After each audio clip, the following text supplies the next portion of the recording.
Hai semua, saya Sita Amirah dari Heart Life Global membawa berita baik untuk kakak-kakak di luar sana. Kakak-kakak di luar sana ada ke tengah fikir-fikir untuk beli meja makan? Luangkan masa untuk tonton video ini. Meja makan ini hadir dengan desain moden dan nampak premium sesuai untuk ruang makan kecil ataupun besar. Top meja marble look ini bukan sahaja cantik, malah mudah dibersihkan dan tahan lasak untuk kegunaan harian.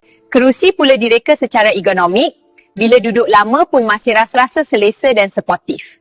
Dari segi kualiti, material yang digunakan memang solid dan sesuai untuk long term use. Meja ini sesuai sangat untuk kegunaan keluarga, jamuan kecil atau sekadar coffee time bersama orang tersayang. Desain dia pula simple but elegant, memang senang match dengan konsep rumah moden atau minimal. Untuk kakak-kakak yang utamakan value for money, meja makan ini memang a smart choice. Di Heart Life Global, kami hanya pilih produk yang praktikal, berkualiti dan worth every ringgit. Kepada yang berminat, jangan lepaskan peluang untuk miliki meja makan yang tengah viral ini.